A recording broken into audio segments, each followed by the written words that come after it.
Welcome everyone to episode 11 of Spike Down. My name is LaFortune, and joining me as always is Gares. We're going to cover last week's matches, the playoff race that's in tight contention, and obviously this week's predictions. You know what? I think our predictions have been pretty good. Decent. How do you kind of feel Decent. about them? You know, I was listening to your stream. You're talking about your predictions, and then you're talking about being a VTuber. So I don't know how you're feeling lately, but Honestly, I feel like I've been slightly off the mark on like some of the games, but for the most part, I'm all right. Some of these games are pretty hard to predict though. Like I could have never predicted that, Josh would be playing for the guard. Like who knows? it's And true. like the disguised game against Turtle Troop, I can't predict that they're just gonna allow someone to 1v5 defuse on them. Like can't predict that, you know? Speaking of last week's games, you mentioned Disguise Turtle Troop. They were the first match on Wednesday, followed by FaZe OR. Let's talk a little bit about Turtle Troop Disguise. Turtle Troop continue to impress, I think is kind of my feeling about them. Yeah, dude, Turtle Troop looks sick. I mean, what did you think of them? Like, I thought in that game they looked pretty sick. Yeah, I think they look really well put together. I feel like Governor is a duelist who, when he's on, and when he's off, he takes a lot more risk than he perhaps should. Again, he was going up against Ye. So in first kill, first death alone in that series, Ye was 24 and 13 plus 11 over 3 maps. Governor ended up 15 and 18 minus 3. That could be the Ye effect, but I think sometimes Governor overextends and that costs his team. But overall, I felt like they played really well. They looked well put together. That defuse is going to haunt DSG forever. And unfortunately, it seems like that series might be all for DSG and Turtle Troop one step closer to playoffs. I'm excited to see how they continue to grow. What did you feel about FaZe OR with OR getting a map? It's a little too late for OR perhaps to make a push, but they're finding themselves, it seems, at least.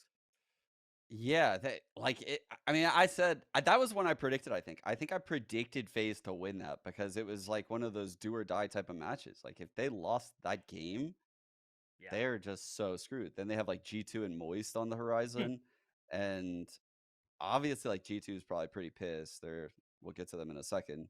So this seemed like one of those must-win games for FaZe, and there's still a chance now for them, right? Like they racked up some points from making playoffs, so the hope is still alive for FaZe.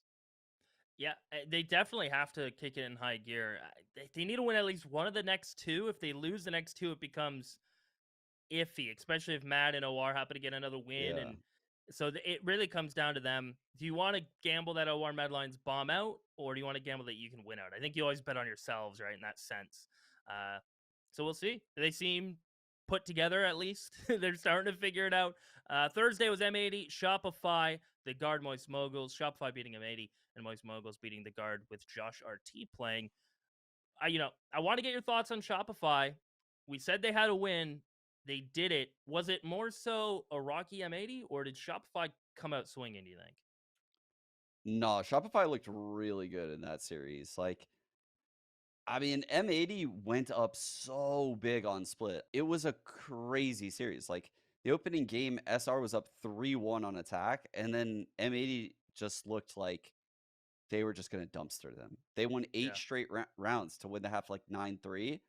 But somehow, Shopify lose pistol. So they're down 10-3 and then win the game in OT. Like that map was so ridiculous.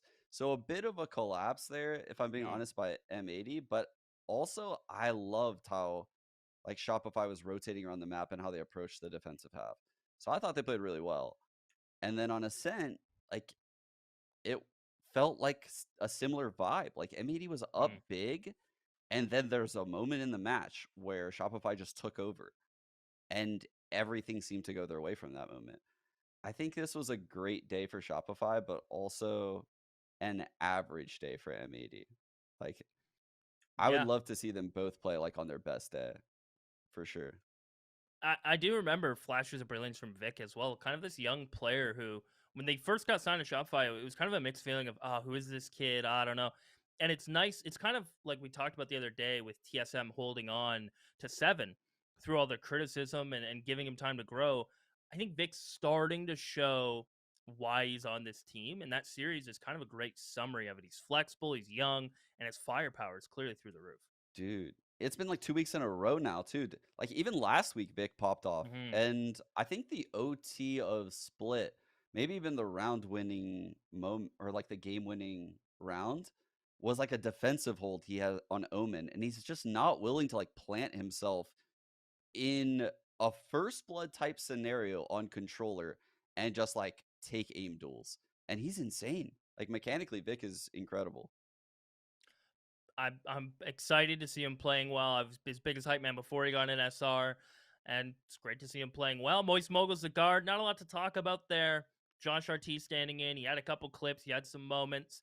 Overall, I think Moist looked worse than we kind of were going to expect, and maybe that's part of the guard trying to play up to compensate. But Moist looked a little rough. Dude, I actually thought the card looked kind of sick. Like, Yeah. yeah, like considering the fact that Josh was subbing in, they're missing their like star duelist. Like, I thought they looked pretty damn good and difficult to beat, right?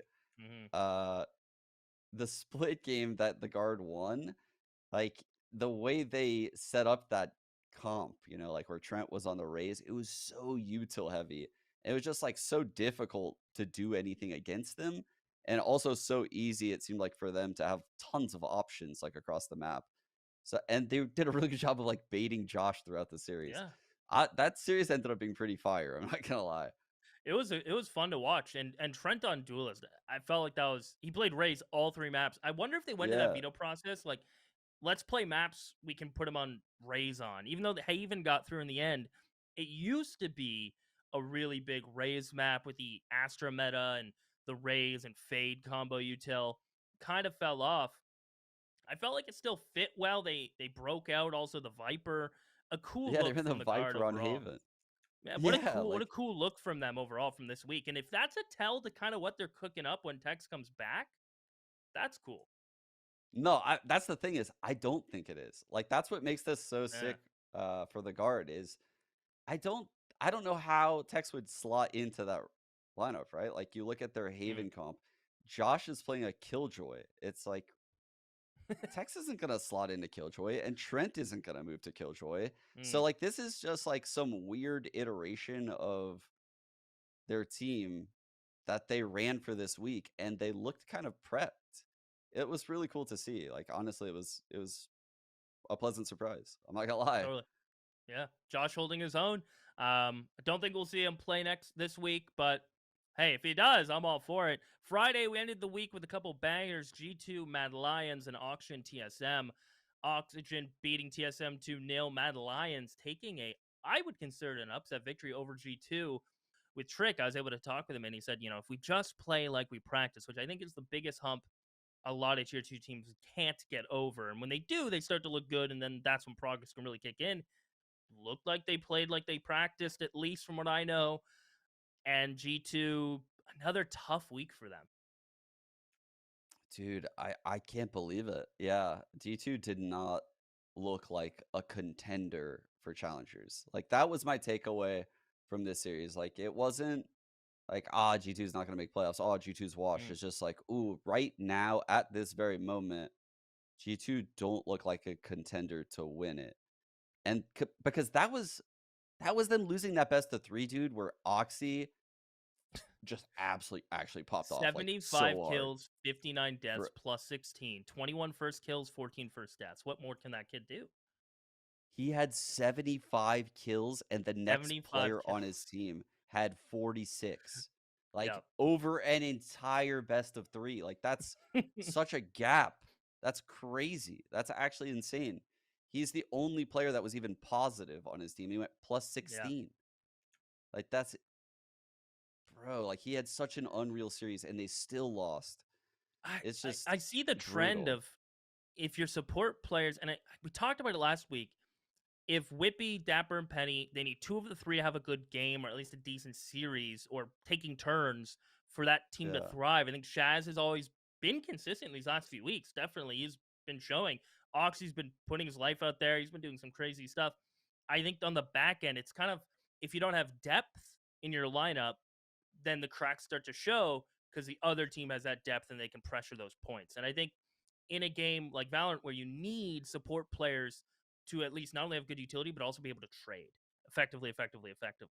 Um, and I feel like they're kind of just missing that mark. I don't even think it's as deep as like this team's gonna die. Oh no, like I don't. I think it's simply just failing on the little things the last few weeks. It was weird. It was weird because their split, they got owned, right? And Mm, that's like their hallmark map. And Mad Lions made them look very mortal. Like yep. they they did really whatever they wanted. And I thought Mad Lions had like a specific game plan for G2. Like I thought there was a lot of anti involved, specifically against the things that I've noticed G2 like doing. But then when Trick gave the interview, he was like, "Nah, we were just playing how we normally play," which I don't know. Maybe they did, It but somehow worked perfectly to counter G2. yeah, yeah. Either way, kind of alarming. I think that they lost their pick like that, and then their bind again. Like that map was a blowout. Mad Lions went up 10-2, and they lost the Yeah. pistol. Like that's crazy. So Hopefully they can turn things really rough around. day Yeah. for G2. Yeah, really rough day Yeah. for G2. And they really need to turn that ship around. Meanwhile, Auction TSM came right after. Auction looking great, and I think we can dive into this one a bit more. Uh, what a day as we look ahead for Oxygen with bringing in Rustin now, who's playing Pony seemingly on the bench, if that's fair to say. Redux coming into the main duelist, looking decent. I think I felt like in that series as I watched it, I've hyped up Redux. I've kind of gassed him up, and I think he has lived up to that expectation, at least where my bar is in my mind. I might have been hyping him up here, but he at least got up to where I expect him to be. He's young. He's going to take him some more time to adjust to everything. I think the main Yeah, story on that team for this TSM matchup is how good Verno is and how clutch Mitch has been for this team. that's true. Yeah, that's so true. Verno has been so consistent for Oxygen. Like, man, their team is so young. Like the fact that they're already having success, Mhm. like after just, piecing together the roster. And I don't know, is Rustin gonna stay with the team? Like, From what I'm hearing, he's in for the rest. Now that could change. Maybe yeah, Pony is practicing in the back end, right? The Sentinel role, and I don't know what they're practicing, but from what I know, Rustin is a yeah. replacement for him for now to fill a role issue. I mean, Rustin's playing really well, so I'm like, I'm not saying they Hmm. need to do anything about that. Their team is so young. They have a Yeah. great coach. Mitch is like super experienced as an IGL and can frag on the role. Like, dude, Oxygen is only gonna get better. I swear, unless they have like one of the younger players, like one of like a child meltdown, like just happens like that. Like, I swear, this team is just only gonna get better and better. I could completely see that. This might be a hot take, but they might be one of the teams that, given time, will become one of the greats in NA. Like given real time to like grow and go through the system.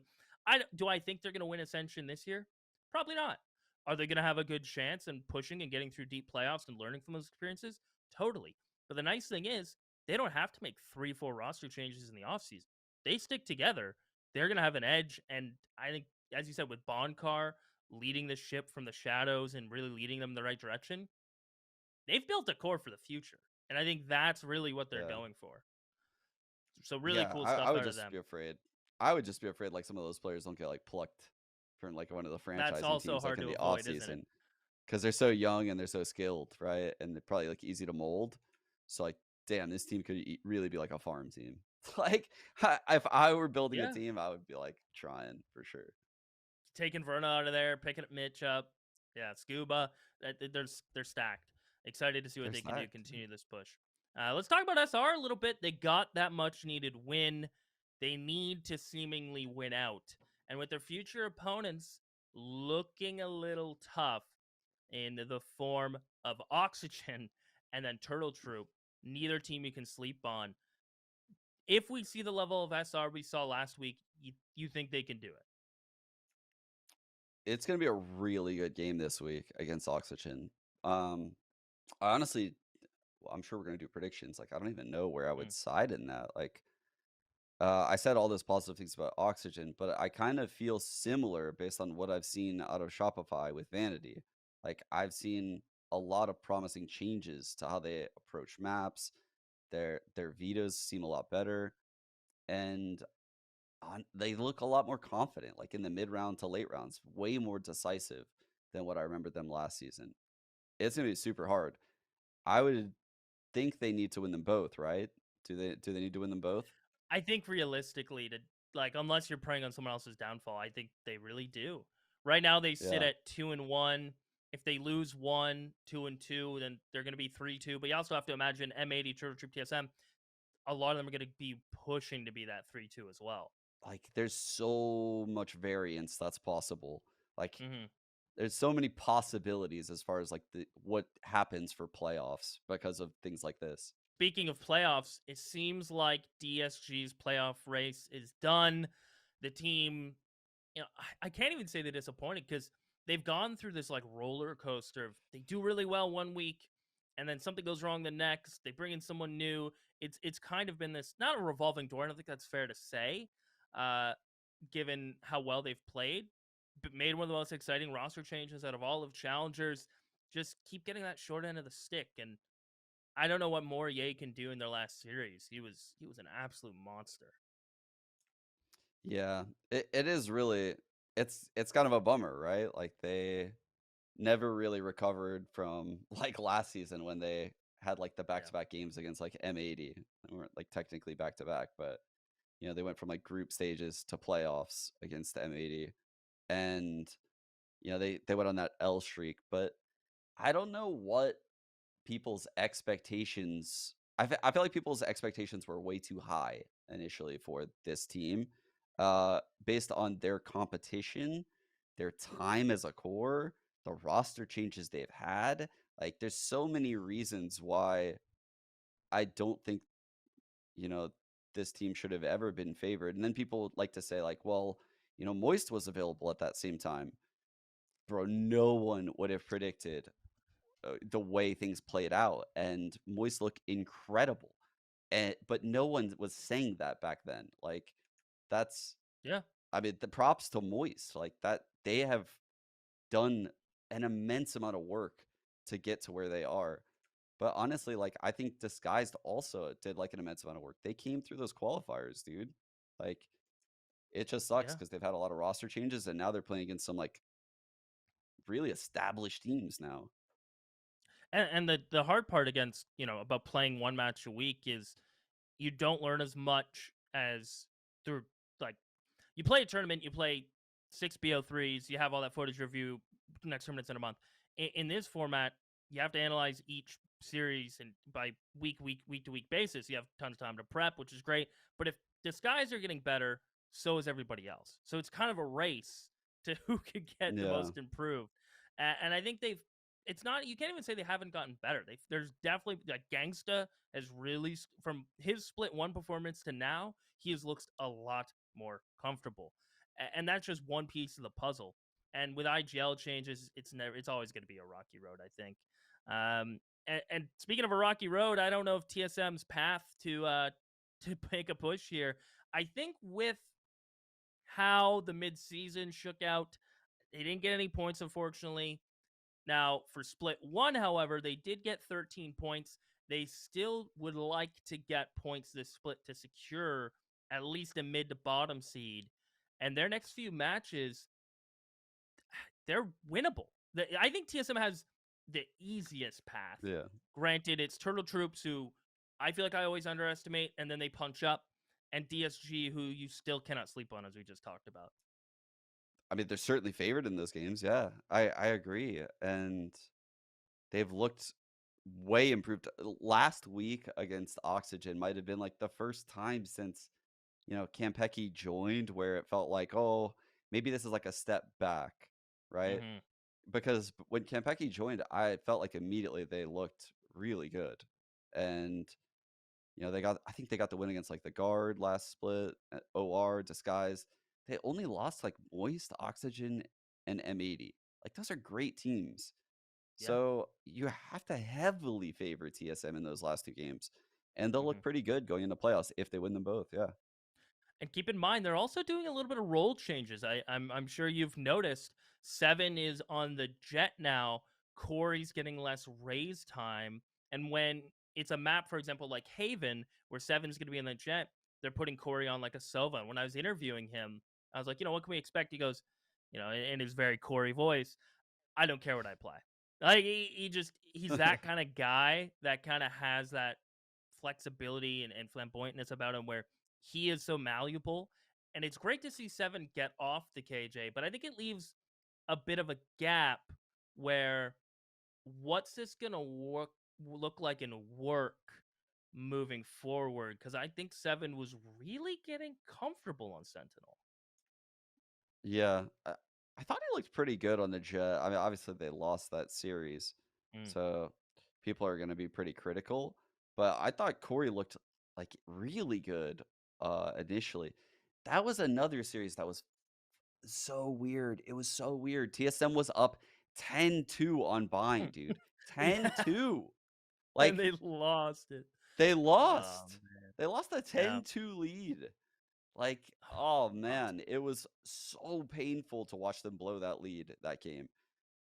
And yeah, I mean, I don't know. I don't know what the problems were with TSM that day. They probably got mentally boomed at that point. Like, they definitely weren't winning the second map after blowing that 10-2 lead. Yeah, So I don't know. I don't think they necessarily need to change anything. I just think it was yeah. probably like a weird day.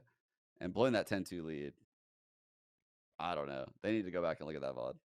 Totally. I don't think it's sounding alarms yet. I think Corey looked great on the get go, by the way, which is cool to see teams breaking out on Yeah. bind.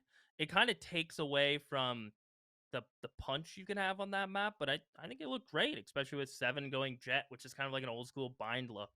I think it worked well for them, but as you said, painful to blow that. Let's do predictions. This week, I know I feel like I'm singing the same song every week. Last week was important. Don't get me wrong. This week, it is do or die. I said that last week also. I know. But if some teams don't win this week, they may not make playoffs. Or they're leaving it to their last match, and that's not good. So I'm gonna let you kick it off, Sean. Let's start with Wednesday. G2 FaZe Clan TSM Turtle Troop. I can't wait to hear Dude, what you did here. there's some hard games this week. Okay, I'm gonna go G2. I know that's kind of crazy. They're 0-3, but Wow. I think this is the week they turn it around. Um, even though I think FaZe is on the incline, I think it's one of those games where I think like the G2 players are very good and they're gonna probably be pretty fired up to win this game after how their split has gone so far. Like this is like a very difficult time to play them, I feel like, for FaZe. But I could be very wrong. I mean, they could like roll over and die and like go 0-4. That would be terrible. That would be so And bad. then I'm gonna go TSM, obviously. I think I already said that. Yeah, I'm gonna do one opposite. I'm gonna say FaZe. Now that might be a hot take because G2, in the back of their minds, "Nah, we don't need a win, but we really want to win. FaZe do Yeah, or die. Like if they don't win this, it comes true. really close for them to the point of Yeah, uncomfort. Uh, I'm gonna go FaZe. I think they're gonna lay it all out on the line. I think Baby Bay is due for another good series. He seems to be getting more comfortable in the system with a couple changes they've made. TSM Turtle Troop, I'm going to agree with you about TSM. And let's dive into Thursday. Moist Muggles OR, Oxygen, Shopify. Let's get the easy one out of the way first. As much as OR has improved, Moist Muggles, it feels like this is their statement split. Split one was their we're here. Split two is their we're here and we're better than you. It feels like this is their yeah, run. This is their split. I'm going to go Moist. And as far as Oxygen and Shopify, that series, out of all of these games, don't miss this one to end on Thursday. I think this is going to be the match to watch, and I'm going to go. Are you ready, Sean? yeah. Oxygen. All right, thank God. Because Yeah. I'm going Shopify, and if you jinxed Okay. us, I would have been so triggered. I would have been so Don't worry. triggered at you. I got you. Okay. And then yeah, I agree with everything you said about Moist. I think I find it so hard to find a way for OR Esports to win that series. Like in my head, based on what I've seen when I watch Moist, like bro, their player talent is unreal. And the way they play off of each other with Util, I think they can hang in like VCT Americas. Like I actually think they're so Ooh, insane right now. They're like them along with like a couple other teams and challengers can hang. Like the challengers teams are cracked. a lot of talent down here. A lot of talent. And there's a lot of talent on the Friday matches as well. The Guard Mad Lions M80 Disguise. Now, you might look at this day and go, I'm not going to watch Friday. Guard's just going to beat Mad Lions. M80 are going to beat Disguise. But hold up. Mad Lions are playing like the practice now, Sean. We heard it from Trick himself. Does that mean I'm going to pick them? No. Bro, they can I'm play on sorry. Mars. I don't care if it's a practice server. I don't care what server they're playing in. The guard is beating them. Like Yeah. there's no man, the guard is so good. Like they looked insane with Josh playing. They're gonna look crazy good this week when Tex comes back. I Uh, agree. I agree. I've guard being Mad Lions, and M80 Disguised. Ye thrives against better opponents, at least from my experience. He seems to play against players that, they don't give him too much respect, but they also kind of understand his impact a bit more than maybe some players who might be a bit more naive to that. Do I think it's enough for Disguise to beat ME? Probably not. If they have another mediocre week, it's a possibility. I'm not going to write it off, but I'd be crazy not to pick M80. yeah, I think yeah. You're crazy not to pick them, and I feel like they're gonna have a lot of trap setups and stuff for EA because this guy really relies on EA. Like they Yeah. really do rely on him. And he's like a jet, right? So he can just fall into all these like little traps. So I feel like there's gonna be a lot of those waiting for him from M80, and it might be a hard week for you. Whew, and this week is going to be interesting for all, but that's it. That's the show. Thank you everyone for watching. Make sure to follow Sean Gares and myself on our socials. Let us know what you think about our predictions this week. Kind of some hot takes, at least for me. Sean's playing it safe. And don't forget to follow Knightsarena, stay update on everything challengers. And the matches are starting real soon, so make sure you stay tuned.